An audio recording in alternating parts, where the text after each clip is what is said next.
One of my favorite ways to spend my evenings is curled up on bed, watching a wholesome murder documentary and playing some cozy Switch games. And I know I'm not the only person out there right now who loves to watch murder documentaries at the end of a busy day. I'm telling you, there's going to be someone in the comments down below who's like, oh my god, yes, that's me. I love watching murder documentaries. They calm me down. They're so relaxing. Don't come for us. Don't do it. Today we are covering the most underrated cozy games on the Nintendo Switch. So no, Animal Crossing won't be on the list, Stardew Valley won't be on this list, and Minecraft will most definitely not be on this list. And for some unknown reason, if you Google the coziest games on the Nintendo Switch, nearly every single list will say Minecraft. Why? There is nothing cozy about Minecraft. Go!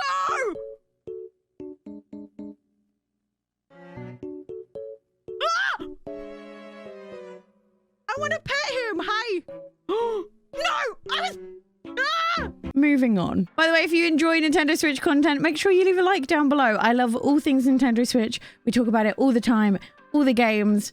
I would really appreciate it. The first game on our list is the best type of Nintendo Switch game because it is a free game. And it's actually really good, and I don't know why people don't talk about it more. And this is Sky Children of Light. This is such a beautiful game to wind down and play at night. The game sees you flying around different levels in search of spirits. Although this game is also available on mobile, the graphics have been massively enhanced on the Nintendo Switch version. And honestly, I'm not a fan of controlling things on mobile phone games anyway, so this is definitely my preferred way to play. And look at it. Look at it. It's free to play, and it is both stunning in its visuals, and the music is so good too. There's also an element of puzzle solving in this game, with each world having new elements to contend with. This makes sure every single level you play is unique in its own special way and keeps the game nice and fresh. As you unlock more spirits, you'll be able to explore more areas in the past levels, making each level replayable as well as a lot of fun. This game has almost no dialogue, but it is very intuitive, so you know exactly what to do at each level, and it's set up so you can easily return to your last save spot if you can't play the game for very long. There's a degree of multiplayer to this game, however, I feel like multiplayer is kind of strong. You can't like play with anyone specifically, but you are constantly surrounded by other players. Every single level you go to, you have the option to request a guide, and this will be another player who will show you where all the spirits are. You can also get help from other people for some of the puzzles, and some of the puzzles even require other people to help you. But by far, my favorite thing about this multiplayer aspect is, one, if you make friends with someone, you can name them whatever you want. There's something really cute about giving a friend that you made a name, as opposed to just learning their name. I don't know, I love it. And also, by making more friends and increasing your friendship level, you can learn little emotes. And one of them is holding hands. You can literally hold hands and fly off into the sunset together. It's so wholesome. Although this game isn't for everyone, I will say I think it's a must play. It's such a relaxing game and a beautiful experience that costs you no money. There are microtransactions, but I have played this game for more than a couple of hours and I haven't been convinced once to buy anything in this game. And if I'm being totally honest, I have no willpower. So if I'm not convinced to buy anything, the normal person definitely will not be. The next game is Cat Cafe. This is kind of the opposite. I'd say this game, whilst a lot of fun, is slightly overpriced. So this is a must-buy when on offer. Either way, I really enjoy it and it is definitely a cozy game. This game sees you take charge of a cat cafe from the ground up. You're in charge of everything from serving, decorating, and buying all the materials and produce for the cafe. You can even start hiring your own staff. The cutest thing about this game is you can adopt cats and then you can train them and you can give them a forever home with some of the people who come to your cafe. I just love that idea so much, that you adopt strays and then you find their forever homes and you run a cafe at the same time. It's so wholesome. One small thing to note, this game is not perfect. I believe it's been ported from a touchscreen mechanic to the Nintendo Switch, and I had this really weird bug where sometimes it just would decide that it didn't see the Joy-Cons and you could only control it by touching the screen. Once I figured out how to fix it though, it's a quick fix. You just take the Joy-Cons off of your Switch and put them back on, and then it works fine. But still, not quite a perfect port. The game is, all intents and purposes, pretty simple, but I cannot stop picking it up. And when I play it, I'll end up accidentally playing it for hours, thinking that 10 minutes have passed. And I think that is one of the telltale signs of a cozy game. Next up is Cozy Grove. And I'm going to say this one has not always been underrated. There was a lot of buzz about this game when it came out, but I think the buzz has died down massively, which is such a shame because they've been offering so many free updates for it. For those of you looking for a game you can pick up for an hour or so every day, this game is perfect for you. The best way I could describe this game is it kind of is one of those games where it fits into your daily routine. Kind of like Animal Crossing did right at the start when it came out at the beginning of the pandemic. I feel like this kind of filled up that slot now I've burnt out from Animal Crossing. This game sees you on an island where your sole purpose is to help ghosts move on to the other side. Oh, and the ghosts are bears. Really cute bears too. To do this, you help the bears by doing daily tasks for them.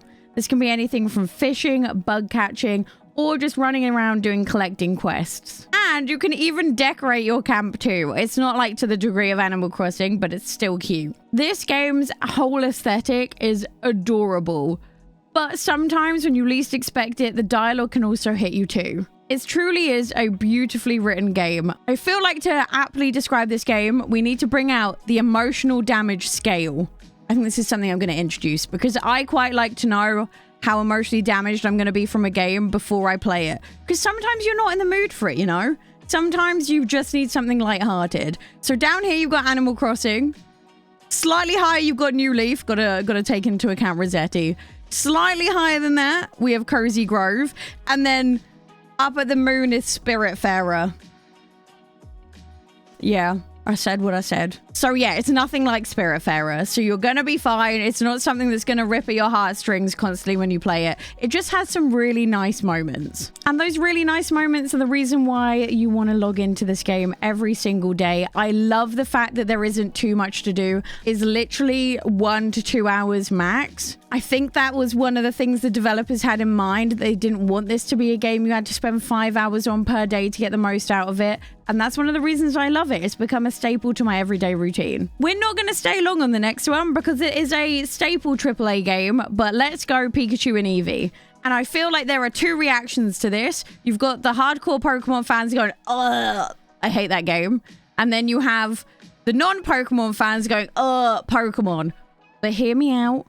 Hear me out. This is a game made for either new or very casual Pokemon fans, and it is perfect for that. There's not a lot of battling. The battling that you do really isn't that difficult. I'm pretty sure I finished the game only using my starter Pokemon and needed nothing else. The graphics are beautiful, and it makes running around catching Pokemon and shiny hunting so enjoyable. The catching mechanics are closer to Pokemon Go than classic Pokemon games, and that's why I think this game is so fun and so accessible for people who haven't played a Pokemon game before, and makes it a lot more casual and a lot more chill from normal Pokemon games. Next is Soundful. I know what you're thinking. Eeowna, this is a dungeon crawler, but I don't know how to describe this other than saying that the absolute boppage that is the music has made this very cozy for me.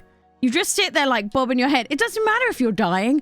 You're vibing. You're having a great time. You're just sat there like, yes, this is fun. I've died 17 times, but I'm having fun. I do really enjoy it. And this is, if people say Minecraft is a cozy game, this is allowed to be a cozy game, okay? Let me have this one. Next is Unpacking, another absolutely incredible game that we won't spend too long on because I think I've mentioned this multiple times in the last few videos. But essentially, this is a game about unpacking, and it is as peaceful and as calming as it sounds. Now, let me get this straight. I hate unpacking in real life, okay? It is the bane of my existence, and I am paying more for rent next year because I can't be bothered to move. Because I hate unpacking that much. But this game's nothing like that. It's a lot of fun. It's quite easy to unpack everything, and you'll be shocked at how much of a story you can find from unpacking someone else's stuff. Yeah, I cried. I'm not ashamed to admit I cried. Next up is a game I can't pronounce. Abzû. We'll go with it. We're just going to go with it. This game is an underwater game, and if your first response is, panic, underwater breathing, you are not alone. That was also my first thought too. However, there is no breathing. There is no mechanics like that. You can't even die. It's perfect. You literally just swim around underwater and enjoy the experience. Oh, and the music is perfect too. The game even has puzzles to unlock new areas, and the ease of controls makes this game so much fun to play. Not only can you swim around, you can also grab a hold of fish and let them swim you around. I know, you're immediately like, take my money, because that's how I felt too. There isn't really a story in this game. Most of the experience is just swimming around. There is like pictures and things you can find to unearth the story, but it's a little bit on the abstract side, so it's definitely not like a selling point for the game. But I feel like the whole reason you play this game is to get immersed with the music and just swim around and enjoy the view. You might be thinking, oh nice, the video's over. It is not. Here are 3 games to look forward to coming in 2022. Number 1, we talked about this last time when we watched the direct, but it is Ooblets. Think farming sim with dance battles. I've pre-ordered it too, don't worry. And then we have another one I can probably not pronounce. Mineko's Night Market. You solve puzzles, you race, you explore, and look at the chonky cats. My heart. Also take my money. This game though, release date, don't know. I think they've had a lot of problems. It just says TBD, and it's said that for years, apparently. And finally, we have Little Witch in the Woods, which is currently in early access on PC right now. All I know is it's so aesthetic, it looks so cute, and I cannot wait for it to come to the Nintendo Switch. Definitely keep your eye out for it. That's everything from today's video. If there's any cozy games you think I missed, please leave them in the comments down below.